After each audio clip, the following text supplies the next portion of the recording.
আবার চাইতে হবে। এখন আল্লাহ বলতেছে ইয়া কওমিল কুল আরদাল মুকাদ্দাসাতি কাতাবাল্লাহু লাকুম ওয়া লা তাতাদু আলা তাবারিকুম ফাতানফারিদু খাসিরিন।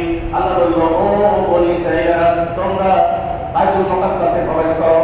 আরদাল মুকাদ্দাসাতাল্লাতি কাতাবাল্লাহু লাকুম, যেটা তোমাদের জন্য রাখা হয়েছে, মুসলমানদের জন্য রাখা হয়েছে। তখন তারা মুসলমান ছিল, তখন তারা কি ছিল? মুসলমান ছিল। মুসলমানদের জায়গা এটা দখল করে রেখেছে কাফের আমালেকা গোত্র, ওই জাগান শাসক, কাফের শাসক দখল করে রেখেছে। তোমরা এটাকে কি করো? মুক্ত করো, ত্যাগ করো। ক্বালু, তারা বলতেছে ইয়া মূসা ইন্না ফিয়া কওমান জাব্বারিন, বলতেছে হে মূসা, আমরা শুনেছি ফিলিস্তিনকে, বাইতুল মুকাদ্দাসকে তারা দখল করে রেখেছে আমালেকা গোত্র। এরা অত্যন্ত শক্তিশালী মানুষ, এরা বহু জানেন এবং অস্ত্র শস্ত্র বেশি, শক্তিশালী বেশি, সৈন্য সামন্ত তাদের বেশি। আমরা কি ওখানে জায়গায় যুদ্ধ করতে পারবো? এটা তো অসম্ভব কথা, আমরা এখানে যেতে পারবো। দেখেন তারা অস্বীকার করে বসে যে আমরা এখানে কি করতে পারবো না, যাইতে পারবো না।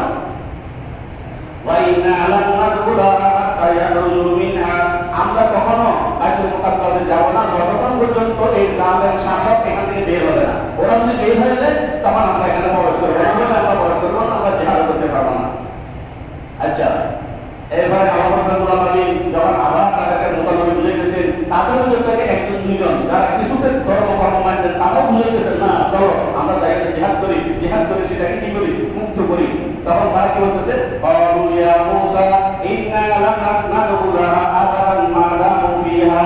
হে মূসা, বারবার তুমি আমাদেরকে প্রেসার করতেছো, আমরা স্পষ্ট করে দিলাম আমরা ওখানে কখনো যাব না যতক্ষণ পর্যন্ত ওই জালেম বাদশা তার সৈন্যবাহিনী নিয়ে এখান থেকে পালাবে না, হয়ে যাবে না, এতক্ষণ আমরা যাবো না, যুদ্ধ করতে পারবো না। আর কি বলে মাযহাব আন্দা, যদি একান্ত যাইতেই হয় তুমি নিয়ে যাও, তুমি কি একা যাও, এবং তোমার রবকে নিয়ে যাও। আমাদের কথা বলতেছে না, বড় বিয়ার চিন্তা করছেন, বলতেছে কি হে মূসা তুমি যাও, তোমার রবকে নিয়ে যাও, তোমার আল্লাহকে নিয়ে যাও, তাই যুদ্ধ করো, আমরা তো যেতে পারবো না।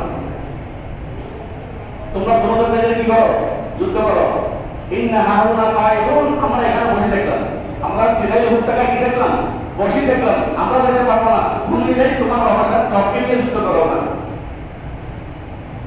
তখন আল্লাহ রাব্বুল আলামিন খুব রাগান্বিত হলেন, রাগায় কি বললেন? ক্বালা রাব্বি ইন্নী লা আমলিকু ইল্লা নাফসি ওয়া আখী ফারুক বাইনা ওয়া বাইনাল কওমিল ফাসিকিন। মুসা বলতেছেন হে আল্লাহ, আপনি এই জাতিদের দ্বারা পাইতেছি না, এদের ভাষা আপনি করেন।